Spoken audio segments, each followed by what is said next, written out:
누가복음의 총 주제는 우리가 늘 많이 강조를 해왔듯이 누가복음 19장 10절로 보통 이해를 합니다. 우리가 삭개온 사건 여러분 기억할 겁니다. 인자가 온 것은 잃어버린 자를 찾아 구원하려 함이니라. 그 말씀이 누가복음의 총 주제라고 볼 수 있어요. 그리고 이제 그 누가복음의 총 주제가 되는 잃어버린 자를 찾아 구원하려 한다라는 것을 오늘 15장에 보면 세 가지 이제 비유를 통해서 가르쳐 주고 있는데, 이제 그 중에 우리가 탕자의 비유라는 걸 통해서 여러분들이 많이 듣고 많이 생각했던 그런 말씀이지만 다시 한번 우리가 기억해 보는 시간을 갖도록 하겠습니다. 여러분들이 오늘 말씀을 보시면 이 말씀 세 가지 비유를 하게 된 배경은 15장 1절과 2절입니다. 15장 1절과 2절은 예수님의 그 제자의 모습이 두 가지가 그려지고 있어요. 누가복음에서 아주 중요하게 그려지고 있는 제자의 두 가지 모습인데, 첫 번째 예수님의 제자의 모습은 1절 보십시오. 15장 1절에 이렇게 말씀했습니다. 모든 세리와 죄인들이 뭐하러 나왔다고 말씀합니까? 말씀을 들으러. 이렇게 말씀을 들으러. 그러니까 식사 이전에 말씀을 듣는 모습이 보이는데, 특별히 이제 누가복음에서 하나님의 말씀을 듣는 사람, 예수님의 말씀을 듣는 사람을 제자로 그려주고 있는 것을 우리가 종종 볼 수 있습니다. 여러분들이 누가복음 8장에 보면은 그 씨 뿌리는 비유가 나오는데, 그 씨 뿌리는 비유를 볼 때에 좋은 땅을 말씀합니다. 좋은 땅이 어떤 땅이냐 그랬을 때 착하고 좋은 마음을 갖고 있다. 네, 착하고 좋은 마음이 어떤 마음이냐 그랬을 때 이 착하고 좋은 마음을 세상 도덕으로 우리가 계산하면 안 됩니다. 그러니까 세상에 살면서 저 사람 좋아 뭐 이런 걸로 따지는 게 아니라, 그 착하고 좋은 마음은 하나님 말씀 들을 때 알아요. 그러니까 거기 뭐라고 돼 있습니까? 하나님의 말씀을 듣고 지키어 인내로 결실하는 자다. 이게 누가복음 8장 15절이죠. 그래 놓고는 바로 예수님이 무슨 말씀하세요? 누가 내 가족이냐 이렇게 말씀하시면서 예수님께서 자신의 가족은 하나님의 말씀을 듣고 행하는 사람이 예수님의 가족이다 이렇게 가르쳐주고 있어요. 그리고 또 누가복음 10장 39절에 가면 마르다와 마리아 사건 여러분 기억하시죠? 그때 마리아가 예수님이 찾아왔을 때 예수님의 발치에 앉아서 주의 말씀을 들었다 이렇게 말씀을 합니다. 그러니까 주의 말씀을 듣는다는 것은 내가 예수님의 제자로 살겠다라는 그런 분명한 뜻의 표현입니다. 예수님의 뜻이 무엇인지를 알고 그 뜻대로 살겠다는 의지, 이제 그것을 드러내고 있습니다. 그래서 이 누가복음에서는 예수님의 제자의 핵심적인 삶을 이렇게 말씀하고 있다고 볼 수 있어요. 예수님을 믿고 예수님의 말씀을 듣고 예수님의 말씀을 따라서 살아가는 삶이 예수님의 제자의 삶이다. 이렇게 첫 번째 가르쳐 줍니다. 또 하나의 이미지는 바로 뭐냐면 잔치입니다. 잔치. 여러분 2절을 한번 보십시오. 2절에 보시면 이렇게 말씀했습니다. 15장 2절 보시면 바리새인과 서기관들이 수군거렸다. 그러니까 예수님을 비판을 했죠. 뭐라고 비판을 했습니까? 이 사람이 죄인을 영접하고 음식을 같이 먹는다. 이렇게 얘기를 했습니다. 자, 죄인을 영접하고 음식을 같이 먹는다. 이것을 누가 비판했다고 나와요? 바리새인과 서기관들입니다. 여러분들 누가복음에는요 적어도 8번 이상 예수님이 식사하는 장면이 등장을 합니다. 참 많이 식사하는 장면이 등장을 해요. 그 중에 3번은 바리새인과 식사를 하는 기록들이 나옵니다. 아마 이제 삭개오 집에서도 분명히 식사를 했을 것으로 이렇게 보여집니다. 그러니까 예수님의 제자는 누구냐 그랬을 때 예수님이 베푸시는 잔치에 참여해서 함께 기뻐하는 사람, 여러분들이 이걸 좀 이해를 하셔야 나중에 그 탕자의 비유가 이해가 돼요. 왜 그러냐면 탕자의 비유 가운데 맏형이 있습니다. 큰아들 있잖아요. 그 큰아들이 여러분 잘 보시면 어디에 참여하지 않아요? 아버지와 둘째 아들이 함께 잔치를 하잖아요. 그 잔치에 참여하지 않습니다. 잔치를 비판합니다. 아버지와 둘째 아들이 행하고 있는 잔치를 비판해요. 그러니까 여기 나와 있는 바리새인과 서기관과 똑같은 입장이에요. 그러니까 바리새인과 서기관은 어떤 사람이냐? 잔치에 참여하지 않습니다. 예수님께서 베푸시는 그 잔치를 이 사람들은 용납할 수가 없었어요. 그래서 이 예수님이 행하시는 식사를 비판하고 이 식사에 대해서 오히려 이 비난하는 그런 장면으로 여기 등장을 하고 있습니다. 여기에서 이제 하나의 이미지가 바로 뭐냐면 예수님의 제자는 예수님이 베풀어 주신 그 잔치에 참여해서 함께 기뻐하고 함께 그 안에서 나눌 수 있는 그런 마음을 가진 사람이 예수님의 제자다, 이렇게 말씀을 해요. 그래서 누가복음에는 크게 예수님의 제자를 두 가지로 가르쳐줍니다. 여기서 첫째는 어떤 사람이었습니까? 예수님의 말씀을 듣는다는 사람. 두 번째는 어떤 사람입니까? 예수님의 잔치에 참여해서 함께 기뻐하는 그런 사람입니다. 그런데 바리새인과 서기관들은 그런 예수님을 비판을 해요. 즉 두 가지 다 안 해요. 첫째는 예수님의 말씀을 안 듣습니다. 예수님이 아무리 말씀을 해도 바리새인과 서기관은 예수님의 말씀을 귀담아 듣지 않습니다. 두 번째는 뭐 하지 않아요? 예수님이 베푸시는 잔치에 참여하지를 않게 돼요. 그러니까 기뻐할 줄을 모릅니다. 자, 이 두 가지를 여러분 염두에 두시면 좋을 것 같아요. 그때 예수님께서 세 가지 비유를 말씀합니다. 그러니까 세 가지 비유가 숫자를 여러분 잘 보시면 숫자의 변화가 있죠. 첫 번째 100이 나오고요. 그 다음에 두 번째는 10이 나오고요. 두 번째는 2가 나오죠. 숫자 2가 등장을 합니다. 자, 첫 번째 등장하는 건 남자입니다. 저기 남자가 등장하는데 양을 치는 사람이죠. 양이 100마리가 있습니다. 그 중에 한 마리를 잃어버렸습니다. 그런데 그 한 마리를 어땠습니까? 잊어버렸다고 내가 99마리가 있으니까 그냥 나는 만족해, 이게 아니라 99마리를 놔두고 그 한 마리를 찾아왔죠. 그죠? 찾아와서 뭐 했습니까? 바로 잔치를 합니다. 여러분들이 그것도 잘 보십시오. 잔치를 즐기고 있습니다. 두 번째 비유는 8절부터 10절까지 여인의 비유입니다. 집안에서 드라크마, 드라크마라는 것은 하루 품삯이에요. 하루 품삯 정도인데 10드라크마를 가지고 있었던 여인입니다. 이 10드라크마에 대해서는 두 가지 견해가 있습니다. 하나는 이 여인이 그 시집 올 때, 결혼할 때 남자가 준 마치 뭐와 같은 거냐면 그 결혼 반지 같은 어떤 그런 의미를 가지는 거예요. 옛날에는 이제 그런 게 있었다고 그래요. 이제 그것인지, 두 번째는 뭐냐면 여인이 몰래 숨겨놓은 비상금일 수도 있고요. 여러분들 숨겨놓을 수 있죠. 둘 중에 어느 건지는 모르겠습니다만은 비상금으로 보기도 합니다. 그런데 그 중에 이제 한 드라크마를 잃어버렸습니다. 그랬더니 내게는 9개가 있으니까 하나 소용없어, 이게 아니라 그 하나를 찾을 때까지 찾고, 그리고 찾고 나니까 또 뭐 하고 있습니까? 사람들을 불러서 잔치를 하는 그런 장면이 등장을 합니다. 세 번째는 11절부터 24절까지 잃어버린 아들을 찾는 아버지의 그 장면이 등장을 합니다. 자, 여러분 여기서 우리가 잘 봐야 될 게 뭐냐면요, 지금 세 가지가 반복된 패턴을 갖고 있죠. 반복된 패턴이 뭐냐면 이렇습니다. 첫째는 잃어버렸어요. 그렇죠? 잃어버렸습니다. 두 번째는 뭐 했습니까? 잃어버린 것을 되찾아왔어요. 세 번째는 되찾아와서 뭐 했습니까? 잔치를 했습니다. 잔치에는 무엇이 있었어요? 기쁨이 있었어요. 그죠? 잔치는 기쁨의 잔치입니다. 기쁨이 있었습니다. 기뻐하고 잔치하고 이렇게 합니다. 그런데 탕자의 비유는 좀 다른 면입니다. 원래는 어떻게 돼야 되냐면 이 세 가지 패턴을 그대로 따르자면은 15장 그 24절에서 끝이 나야 됩니다. 그러죠? 왜냐하면 24절에 보시면 내가 잃었다가 다시 얻으노라 하니 그들이 뭐 했다고 나와요? 요걸로 끝나야 돼. 원래 패턴으로 끝나야죠. 그렇게. 그죠? 잃어버려서 되찾고 그 다음에 잔치하고 기뻐, 이걸 끝나야 되지 않습니까? 그런데 여기에 25절부터 32절까지 누구 얘기가 등장을 해요? 맏아들 이야기가 갑자기 등장을 합니다. 그러니까 앞에 두 개의 비유가 좀 달라요. 맏아들 비유를 이렇게 얘기하고 있는데 이 맏아들의 특징은 뭐냐면 바로 이 잔치, 그러니까 다시 되찾은 동생을 위해서 베풀어놓은 잔치에 함께 참여하지 못하는, 마치 뭐와 같으냐면 잔치 밖에 서 있어요. 기쁨 밖에 서 있습니다.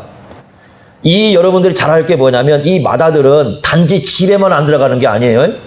집에만 안 들어가는 게 아니라 아버지의 마음속으로 들어가지 않아요.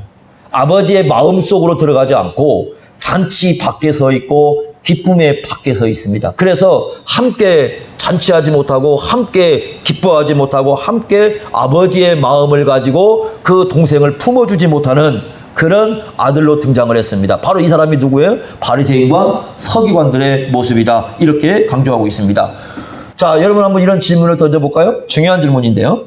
과연 이 형은 아버지의 설득을 받고 나중에 잔치에 참여했을까요? 못했을까요? 그럼 어찌 생각하십니까? 참석했을까요? 못했을까요? 아버지의 마음속에 딱 들어가가지고, 이 형이 아버지의 마음속에 딱 들어가지고, 그 아버지의 마음을 받아들이고, 그 아버지의 마음을 갖고 동생을 품어줬을까요? 못 품어줬을까요? 여러분 어떻게 보십니까? 지금 여기는 아무 답이 없어요? 끝나지 않았어요? 끝나지 않았는데, 과연 이 마다 형은 들어왔을까? 잔치에 참여했을까? 아니면 아버지의 마음을 받아들이고 동생을 받아주었을까? 우리는 여전히 의문을 좀 남기게 하면서 비유를 끝을 내버렸어요. 그죠? 완결을 짓지 않고 뭔가 비유를 끝내고 있는 그런 모습을 여기서 보여주고 있습니다. 이것은 뭐냐면 계속 생각하게 하는 겁니다. 뭔가 결말을 짓지 않았다는 것은 뭐예요? 계속해서 뭐하게 하는 거예요? 생각하게 해요. 왜냐하면 수많은 사람들로 하여금 이 마다들이 과연 어떤 존재인가에 대해서 다시 한번 생각하게 합니다. 조금 이따 한번 생각해 보겠습니다. 자, 여러분들이 요걸 비유를 우리가 탕자의 비유라고 이렇게 불러요. 우리가 탕자 그러면 우리는 그 옛날에 탕화라고 부르죠. 탕화. 이렇게 뭐랄까요? 술과 쾌락, 뭐 도박, 노름, 뭐 이런 것들에 빠져가지고 자기가 가진 것 모든 것을 이렇게 다 없애버리는 사람들 있잖아요. 우리가 그런 사람을 탕화 또는 탕자 이렇게 부르는데 왜 둘째 아들을 탕자라고 부를까? 이거 중요한 겁니다. 이상하잖아요. 그죠? 둘째 아들을 왜 탕자라고 부를까? 근데 우리 시각으로 읽으면 여러분 둘째 아들은 탕자로 보이지 않아요. 우리 시각으로 지금 읽어버리면요. 1세기로 여러분이 돌아가셔야 이 사람이 탕자로 보이는 겁니다. 한번 그 탕자로 보이는 이유를 보겠습니다. 첫째는 12절 보십시오. 우리가 읽었던 12절. 자, 둘째가 아버지에게 뭐라고 합니까? 아버지여, 재산 중에서 내게 돌아올 뭘 달라? 분깃을 내게 주소서. 이렇게 얘기합니다. 자, 여러분 아들이 둘이 있습니다. 그러면 율법에 의하면 장자와 둘째에 대해서 재산 분배를 어떻게 하냐면 장자에게 3분의 2가 돌아갑니다. 그러면 이 아들에게 몇 분의 몇이 돌아가는 거예요? 3분의 1입니다. 3분의 1을 달라고 합니다. 지금 아버지가 살아있습니까? 죽어 있습니까? 살아있습니다. 아버지가 살아있을 때에 재산을 나눠주는 거 훨씬 좋을 수도 있어요. 지금은 그렇습니다. 지금은 제가 살아있을 때 재산 가지고 있으면 나눠주라고 합니다. 왜 그러냐면 여러분들이 많이 가지고 있으면 있을수록 죽어서 나눠주려고 하면 분명히 자식들 사이에 쌈 벌어집니다. 장례식장에서 장례를 치르는 게 아니라 서로 쌈박질합니다. 지금 법이 그렇게 되어 있어요. 그러니까 되도록 아주 좋은 형제들을 안 주고는 장례 치르면서 의가 상합니다. 그렇기 때문에 가지고 있으면 지금 나눠주셔야 됩니다. 싸움 안 나게 하려면 나눠주셔야 됩니다. 장례 잘 치르게 하려면 지금 나눠주는 게 좋을 수도 있어요. 그죠? 그러니까 지금은 살아있을 때 나눠주는 게 훨씬 좋을 수도 있습니다. 그런데 1세기는 좀 달라요. 1세기에는요, 유산을 받는 것은 아버지가 죽을 때만이 받을 수가 있습니다. 그러니까 아버지한테 유산을 달라는 것은 어떤 뜻이냐면 아버지 보고 지금 빨리 죽으라는 뜻입니다.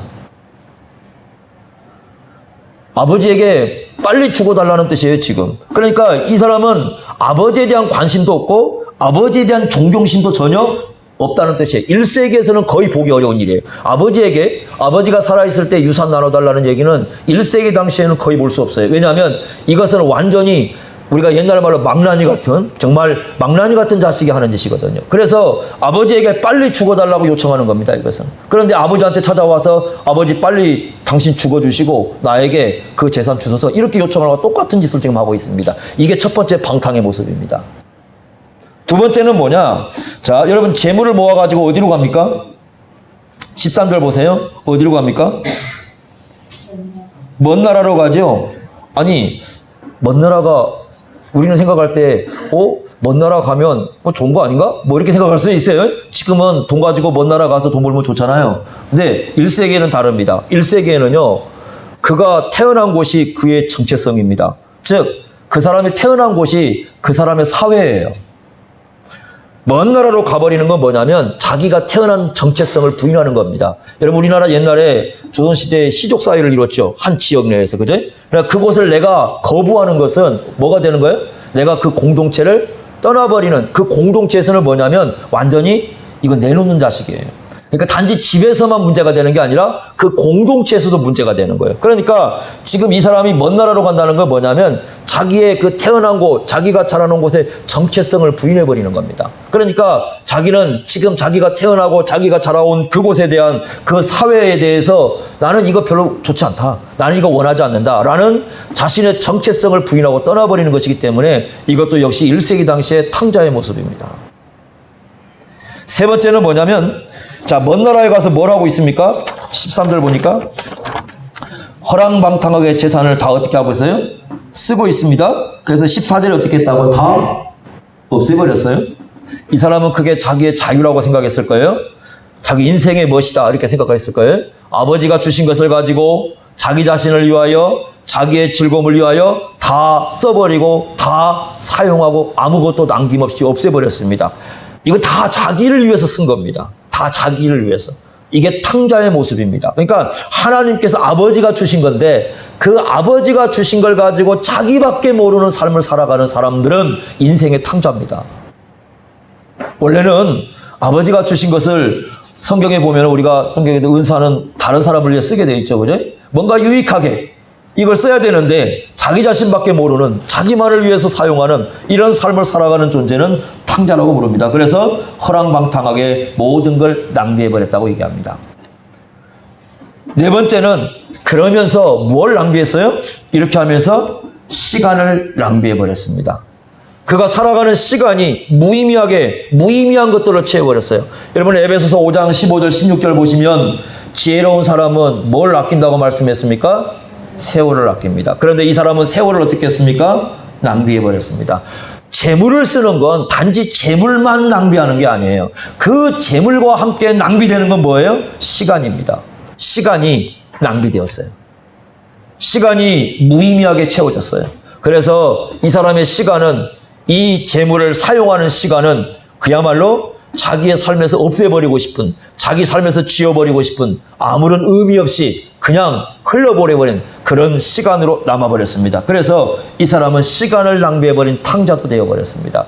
이 사람이 탕자인 이유는 바로 이 네 가지 문제가 있습니다. 첫째는 아버지한테 유산을 요청하는 것, 두 번째는 먼 나라로 떠나버린 것, 세 번째는 주신 것을 다 허랑방탕하게 써버린 것, 네 번째는 뭘 낭비한 겁니까? 시간을 낭비해버린 겁니다. 결국 탕자가 빠진 곳은 어디입니까? 15절에 보니까 자 15절 한번 보십시오. 가서 그 나라 백성 중 한 사람에게 붙여 사니 그가 들러 보내어 뭘 치게 했어요? 돼지를 칩니다. 우리 한국 사회는 돼지를 참 좋게 생각하죠. 그러죠? 저금통도 무슨 저금통이 많아요? 돼지 저금통이 많습니다. 밤새 꿈 중에 무슨 꿈이 제일 좋아요? 네?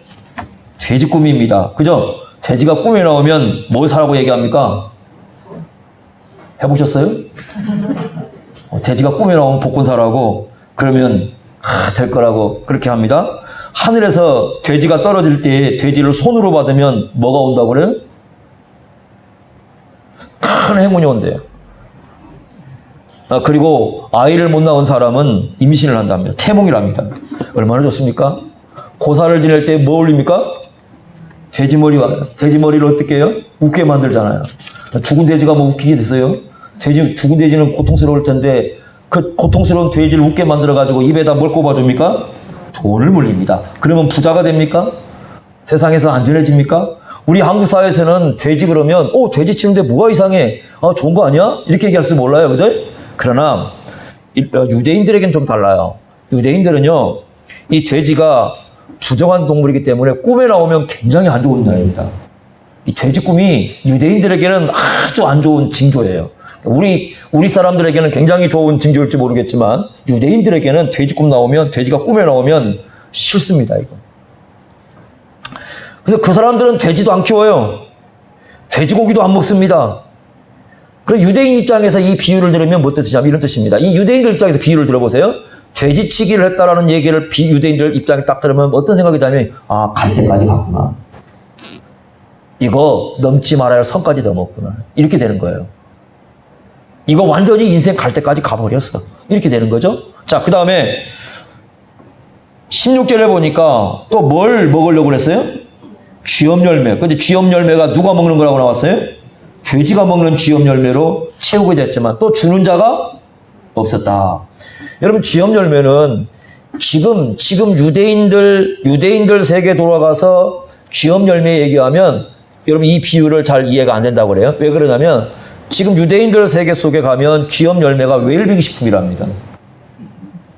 웰빙 식품이에요. 우리나라 똑같아요. 우리나라도. 여러분 지금 보리밥 웰빙으로 먹죠. 돈 주고. 옛날에는 쌀이 없어 먹었어요. 그러죠? 기억나십니까? 쌀이 없어서 보리밥 먹었죠? 그러죠? 보리가 부족하면 거기다 뭘 섞었어요? 고구마 섞었어요. 고구마 섞었어요. 그러죠? 고구마 섞고 반찬 없을 때 제가 늘 먹던 반찬이 어릴 때 먹으면 보리밥 없으면 고구마하고 섞어가지고 깻잎 섞어서 먹는 거. 그게 일상사였습니다. 그거 왜 그렇게 먹었냐? 먹을 게 없어서 먹었어요. 그런데 지금은 보리밥이 무슨 식품이에요? 웰빙 식품이에요. 네? 여러분들이 새비름이라는 거 이렇게 쳐보시면 약이 되잖아요. 지금 새비름이 얼마나 좋은 약인지 모르죠. 그죠? 이 새비름 딱 치면 이게 뜨는데 최고로 좋은 어떤 건강식품처럼 등장을 합니다만 제 어릴 때는 먹을 게 없어서 풀 주워 먹었습니다. 먹을 게 없어 뜯어 먹은 거예요. 그 아내하고 처음 결혼해가지고 새비름 먹는다고 하니까 뭐 이상한 데서 온 사람처럼 우리 그거 먹고 살았는데 지금은 웰빙 식품이에요. 근데 쥐염 열매도 지금 유대인들에게 웰빙 식품이에요. 그러나 1세기로 가면 그렇지 않습니다. 1세기로 가면 어떤 식품이냐? 가난한 자의 최후의 식품. 그러니까 가난한 자가 더 이상 먹을 게 없을 때 맨 마지막으로 먹는 게 바로 뭐예요? 쥐염 열매예요. 누구하고 돈kop으로 먹는 겁니까? 돼지하고 돈kop으로 먹는 거예요. 여기까지 떨어지는 겁니다. 그러니까 얼마나 비참한 상태인가. 그러니까 이걸 1세기 사람들이 들을 때 이 비유를 들으면 아니 돼지치기 갈 때까지 갔구나. 쥐염 열매 가장 먹을 거 없는 처참한 상태까지 가버렸구나. 이렇게 이해가 되는 거죠. 그러니까 얼마나 이 사람이 처참한 상태에 떨어졌는지 우리가 생각해 볼 수 있어요. 그때사 어떻게 됩니까? 17절 보세요. 17절 이에 스스로 뭐라고 해요? 돌이켜 이렇게 돼 있잖아요. 그러니까 영어 성경은 아마 원문에는 이렇게 돼 있을 거예요. 제정신이 돌아왔다. 이렇게 이 제정신이 돌아온 겁니다. 그러니까 정신을 차린 거죠. 지금 떨어질 때만큼 떨어지고 난 다음에 뭐 했어요? 정신을 차렸어요. 정신을 차렸다는 말은 18절에 누구를 기억하는 겁니까? 하늘과 아버지를 다시 기억합니다. 그리고 아버지께 뭐 하겠다고 그래? 돌아가겠다고 얘기합니다. 20절 보세요. 이에 일어나 아버지께로 어떻게 한다? 돌아가냐. 여러분 우리가 수요일날 설교 기억하십니까? 수요일날 회개가 뭐였어요? 누구에게 돌아가는 거예요? 하나님께로 돌아가는 거예요. 회개의 근본 핵심은 누구에게 돌아가는 거예요? 하나님께로 돌아가는. 그래서 돌아간다는 표현이 나오니까 이 돌아간다는 표현은 결국 이 사람이 뭐 했다는 겁니까? 회개를 했다는 거죠. 그렇게 해서 아버지께로 돌아갑니다. 아버지께로 돌아갔을 때 이 둘째 아들은 나를 품꾼으로 써주길 원했어요. 그랬는데 어떤 아버지를 발견하게 되냐면 기다리는 아버지를 발견하고요. 20절 보십시오. 20절. 20절이 아주 명장면이죠. 같이 한번 읽어보겠습니다. 20절 시작. 이에 일어나서 아버지께로 돌아가니라. 아직도 거리가 먼데 아버지가 그를 보고 측은히 여겨 달려가 목을 안고 입을 맞추니. 여러분 이 달려간다는 표현이 나오는데요. 우리는 지금 부모들이 아이들한테 달려가는 거 당연하게 여기는 세대죠. 제가 아는 목사님은 비가 와도 안 뜁니다. 비가 내리는데도 걸어가시는 너무 얌전한 분이 계세요. 제가 맨날 그럽니다. 저 사람 초선 양반 같아. 비가 와도 안 뛰어요. 사실 우리는 뛰도. 그런 분이 계시는데 1세기 당시에는 이 지체 높으신 분들은 안 달려갑니다. 달려가지 않아요. 뛰질 않습니다. 뛰는 것은 지체 높으신 분들이 하는 게 아니에요. 그러니까 뛴다는 말은 무슨 뜻이냐면 자기 모든 체면을 다 어떻게 하는 겁니까? 내려놓는 겁니다. 체면이고 뭐고 아무것도 없어요. 다 내려놓고 그냥 달려갑니다. 오직 마음은 하나밖에 없습니다. 어떤 마음입니까? 측은히 여김. 이걸 여러분 바울은 이 용어를 뭘로 바꿨어요? 긍휼로 바꿨어요. 긍휼. 그러니까 똑같은 말이에요. 원문은 똑같습니다. 측은히 여긴다는 말과 긍휼히 여긴다는 말은 똑같습니다. 그러니까 아버지의 마음엔 단 하나밖에 없습니다. 어떤 마음입니까? 긍휼히 여기는 마음. 그 하나의 마음밖에 없습니다. 그것만 가지고 달려가는 겁니다. 둘째 아들을 당해서. 아들이 뭘 했는지, 저 얼마나 못되게 살았는지 이거 아무 관계 없어요. 그냥 아들이기 때문에 긍휼히 여기고 달려가서 그 아들을 품어주는 그런 아버지의 모습을 볼 수 있습니다. 그리고 어떻게 말씀합니까? 22절 보세요. 이렇게 말씀합니다. 자, 세 가지를 주지요. 첫째는 제일 좋은 뭘 갖다 줘요? 옷. 이거 뭐냐면 귀빈 대접하는 거예요. 여러분 이거 기억하시면 돼요. 요셉에게 뭘 입혔어요? 채색 옷 입힌 거 기억하시죠? 가장 귀하게 좀 이렇게 대해주는, 그러니까 옷을, 좋은 옷을 줬다는 것은 그 사람을 우리 집에서 귀한 존재라는 걸 드러내는 역할을 합니다.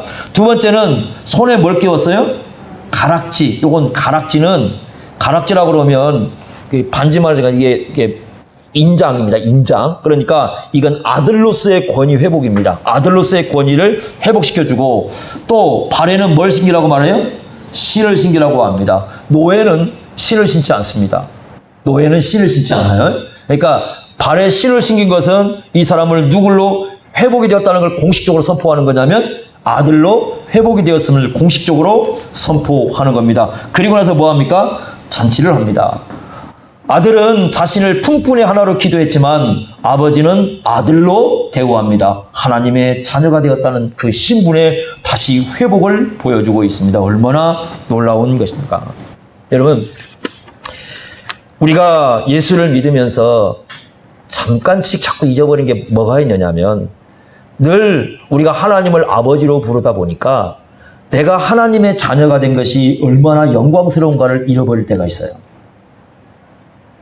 그리고 어떤 사람들은 그걸 당연하다고 생각할 수가 있어요. 근데 이거 참 깊이 생각하셔야 됩니다.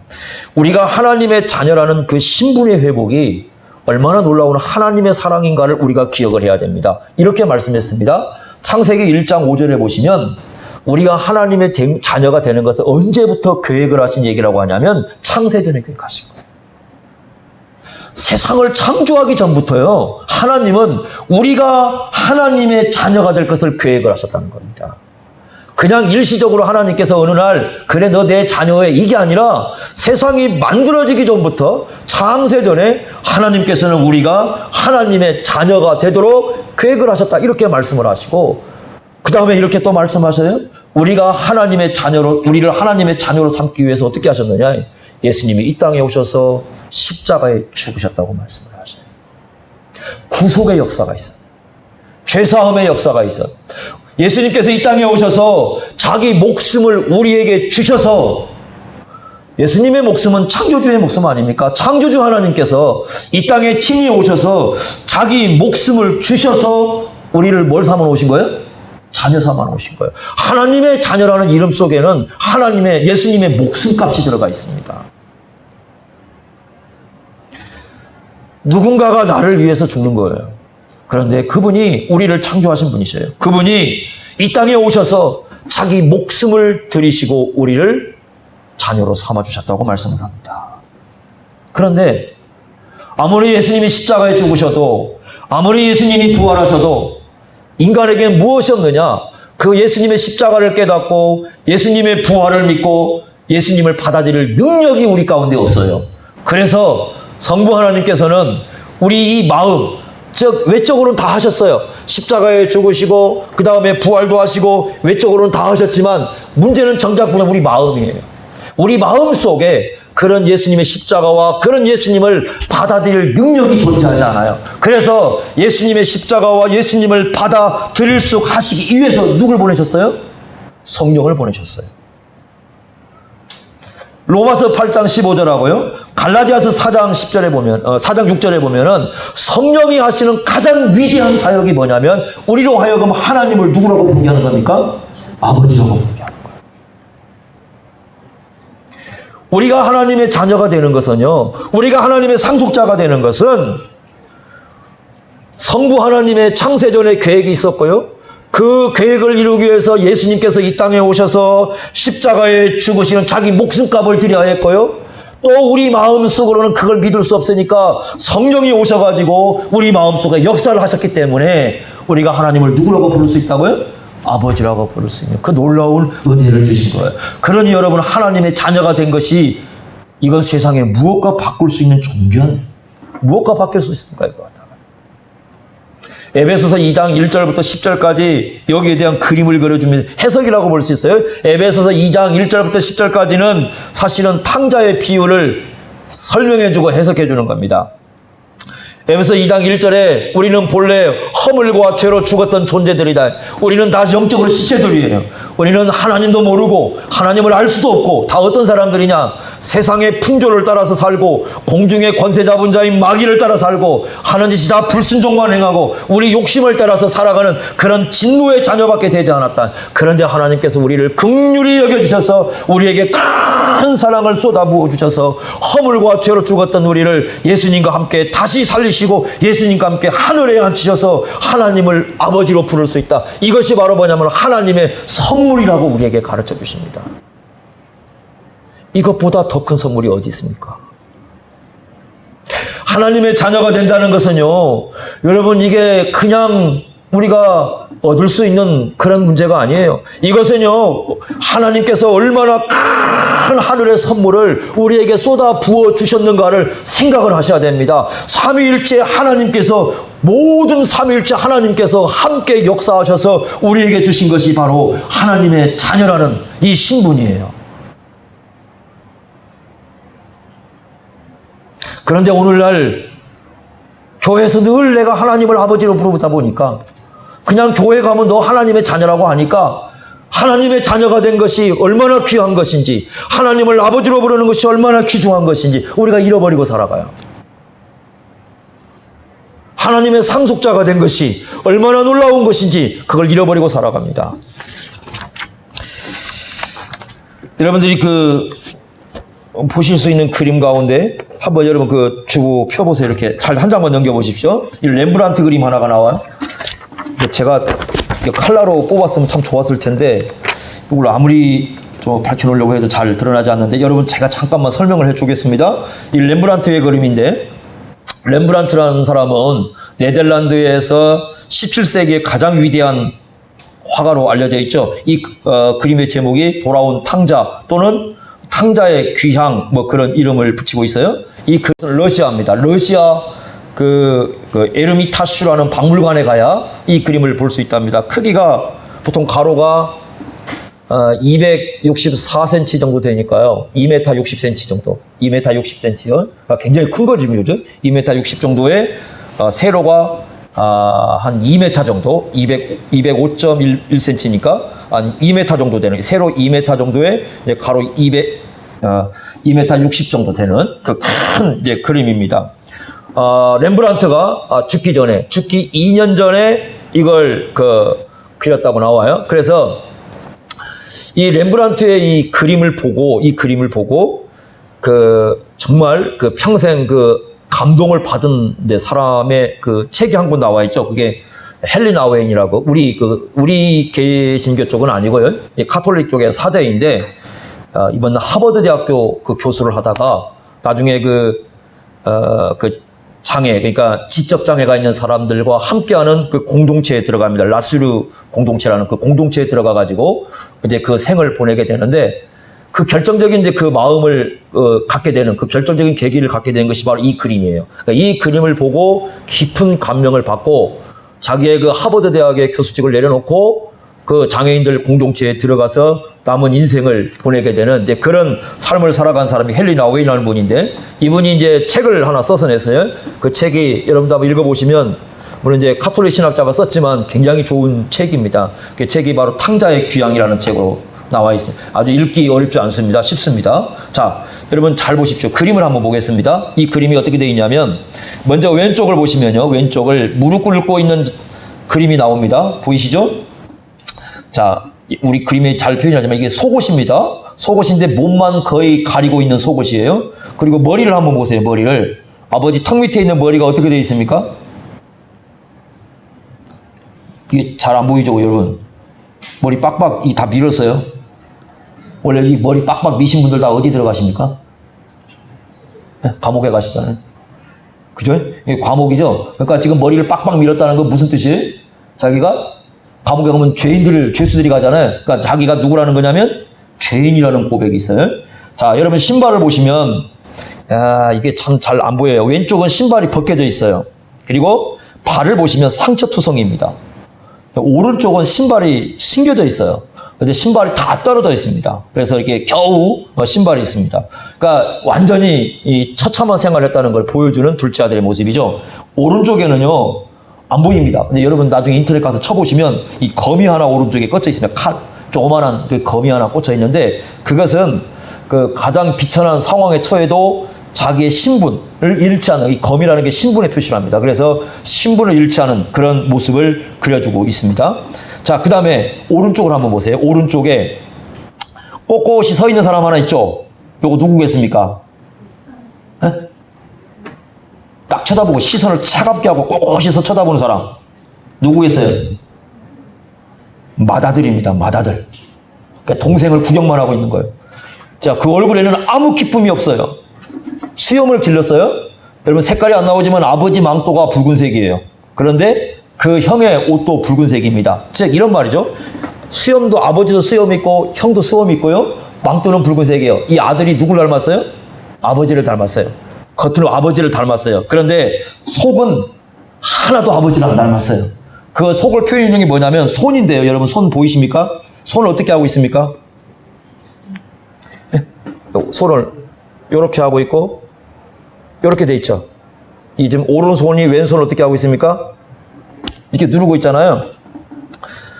이 렘브란트를 빛의 화가라고 불러요. 그러니까 어둠과 밝음을 통해서 뭔가를 그려주는 화가, 빛의 화가라고 부르거든요. 그런데 이 그림이 이렇게 돼 있지만 실제 그림은 이 오른손이 어두워요. 왼손이 굉장히 밝습니다. 그러니까 밝은 손을 어두운 손으로 눌러주고 있어요. 이렇게. 그게 무슨 말이겠어요? 밝은 걸 어두운 걸로 눌러주고 있어요. 이 사람의 마음을 표현해 주는 겁니다. 그러니까 이런 거죠. 동생에 대해서 딱 쳐다보는데 차가운 거리를 두고 있잖아요. 동생에 대해서 딱 거리를. 아버지는 동생을 안아주고 있는데 둘째 이 맏아들은 거리를 딱 두고 딱 차가운 시선을 가지고 쳐다보고 있습니다. 자, 누구의 모습이에요? 바리새인과 서기관의 모습. 그죠? 바리새인과 서기관의 모습. 예수님이 그 기쁨의 잔치를 하고 있을 때 밖에 거리를 두고 딱 서가지고 뭐 하나 보자. 뭐 하나 보자. 그래. 차가운 시선으로 딱 쳐다보면서 어둠이 밝음을 누르고 있는 모습. 그의 마음속엔 누구의 마음이 전혀 없어요? 아버지의 마음이 전혀 없는 모습. 겉은 아버지를 닮았어. 겉은 하나님을 불러. 겉은 뭐 유대인들 그랬잖아요. 하나님을 늘 부르고 살아가는 사람, 늘 예배하는 사람이에요. 그러나 실제 그 마음 속에는 예를 들면 예수님이 교회를 사랑하는 그 사랑하는 마음도 존재하지 않고 늘 구경꾼이야. 늘 동떨어져 있어. 참여할 수 없어. 그런 마음 속에서 그냥 구경꾼으로 멀리 한 발 물러서 있는 그런 모습. 이게 누구의 모습이에요? 맏아들의 모습. 자, 그런데 그 아버지 보이죠? 자, 여러분 아버지 보시면요. 자, 아버지 눈이 보입니까? 안 보입니까? 아니, 그림만 보고는 이상하잖아요. 괴물같이 생겼어요. 그죠? 제가 이게 지금 빛과 명암이 잘못돼서 그래요. 근데 원래 지금 아버지의 실제 그림을 보시면 실명 상태입니다. 실명 상태. 그러니까 아들을 기다리다가 눈이 멀어버렸어요. 또 하나의 의미는 뭐냐면 아들로 바라볼 때 다른 아무것도 보지 않아. 그냥 오로지 누구만을 바라봐요? 그냥 아들만 바라보는. 아들이 어떻게 살았는데 아버들 조건을 바라보는 게 아니라 그냥 아들 자체만을 바라보는 그 눈이 실명 상태로 가버렸어요. 여러분 손을 보십시오. 손을 보십시오. 손을 잘 보십시오. 같습니까? 다릅니까? 이게 여러분들이 이 그림은 핵심이 손에 있어요. 아버지의 손. 그래서 이 그림을 보시면 이제 그 아버지의 손을 볼 때 빛이 가장 환하게 드러나고 있는 그림, 이게 여기에 드러납니다. 손을 잘 보세요. 오른쪽 왼쪽이 좀 다르죠? 그렇죠? 주무십니까? 묵상하지 마시고요. 그림을 쳐다보시라니까. 아니 좀 보세요. 다르죠? 자, 오른쪽 몰라요? 다르죠? 오른쪽 왼쪽 쉽게 할게요. 초등학교처럼. 어느 것이 여자 손이고 어느 게 남자 손이에요? 네? 오른쪽이 여자 손이고 왼쪽이 남자 손이죠? 뭔 얘기를 해주고 있는 거예요? 하나님은 아버지라고 부르지만 한 손을 여자 손으로 그림으로 인해서 아무 조건 없이 그 아들을 품어주는 어머니 같은 마음이 하나님에게 존재한다. 그게 바로 뭐냐면 긍휼히 여기는 마음이다. 그걸 보여주고 있어요. 이해가 되십니까? 그래서 렘브란트는 헨리 나우엔은요, 탕자의 귀향이라는 책을 쓰면서 렘브란트의 생에 대한 얘기를 쓰고 있습니다. 렘브란트가 많은 그 고난 속에 살았던 사람이거든요. 마지막 죽을 때 정말 가진 게 없이 가난한 사람을 죽어가지고 심지어 묘비병 하나도 세울 수 없는 그런 가난 속에 살다가 렘브란트가 죽었어요. 지금은 위대한 화가지만 그렇게 죽었습니다. 그 화가의 그 일생과 함께 이 그림을 얘기하면서 이렇게 얘기합니다. 렘브란트의 생과 이 사람의 생이 이렇게 바뀌었다는 거예요. 첫째는 둘째 아들에서 맏아들로 갔다가 아버지로 가는. 이게 무슨 말이냐면, 둘째 아들 처음에는 예수 믿고 회개하고 돌아와서 하나님의 은혜를 간구하고 어떻게 하면 이 하나님의 은혜가 나를 이렇게 감싸줬는지 그 하나님의 사랑 앞에 무릎을 꿇어요. 머리 깎고 신발도 벗고 이제 무릎 꿇고 겸손하게 무릎 꿇어요. 그런데 시간이 점점 가면서 뭘로 변해가냐? 맏아들로 변해가요. 이제 조금 시간이 지나잖아요. 신앙이 좀 오랜 세월이 흐르면 맏아들이 돼가지고 제도권에서 충실하게 살아가긴 하지만 자기 할 일은 잘하지만 아버지의 마음을 갖지도 않고 차가운 시선으로 그냥 거리를 두고 살아가고 구경꾼으로 살아가고 교회 안에서 그렇게 살아가는 거예요. 삶을 그렇게 살아가요. 그래서 메말라 있어요, 심정이. 그냥 교인들 아파도 아무 감정이 없어. 옆에서 누가 무슨 일이 나도 별로 의미 없어. 어떻게 되든지 말든지 상관없어. 저건 나와 상관없어. 이렇게 구경꾼으로 전락해버린다는 거예요. 그러다가 이 사람이 세월 속에 많은 그 고난을 통해서 이 삶을 연단이 되면 그럴 수도 있지라는 아버지의 마음. 그래서 이제는 뭐냐 보이느냐, 진짜 신앙인이 되면 아버지처럼 되는 거예요. 아버지처럼 된다는 건 뭐냐면 저 사람의 조건을 아무것도 안 봐. 세상에서 뭘 가졌는지, 얼마나 가졌는지 저 사람이 아무것도 보지 않아. 다만 한 가지만 보는 거예요.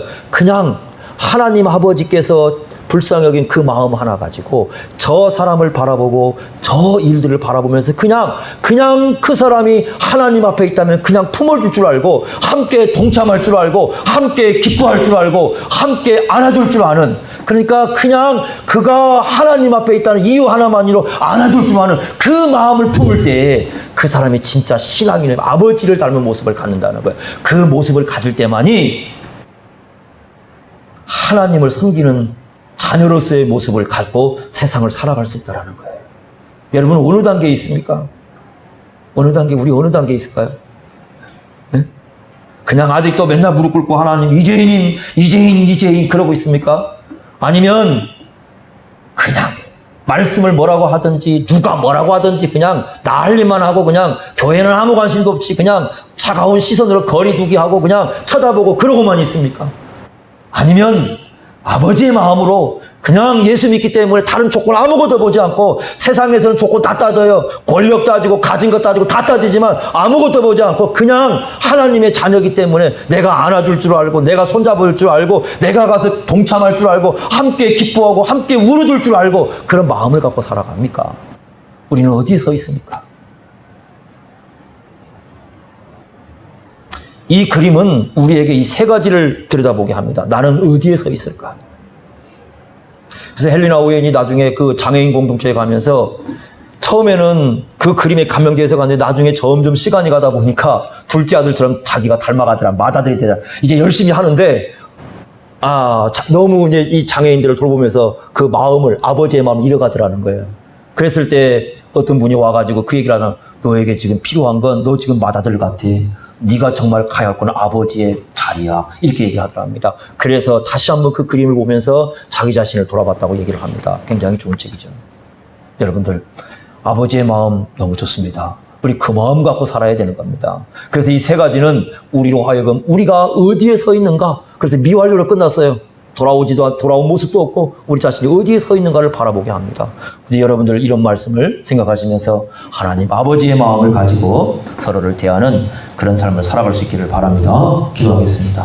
하나님 아버지, 오늘 탕자의 비유를 통해서 우리에게 주시는 하나님의 메시지를 듣습니다. 우리는 어디에 서 있는지 생각해 봅니다. 늘 무릎 꿇고만 있는지, 아니면 맏아들처럼 잔치 밖에 서 있는지, 아니면 아버지의 그 어머니 같은 손을 가지고 서로를 품어주고 안아주고 함께하고 있는지 하나님 저희 자신을 돌이켜 봅니다. 우리가 부디 아버지의 마음을 갖고 살아갈 수 있도록 은혜 내려 주옵소서. 잃어버린 자를 찾아 이 땅에 오신 우리 주님의 마음을 품게 하여 주옵소서. 그런 마음을 가지고 서로를 대하는 길을 걸을 수 있도록 인도하여 주옵소서. 예수님의 이름으로 기도하옵나이다. 아멘.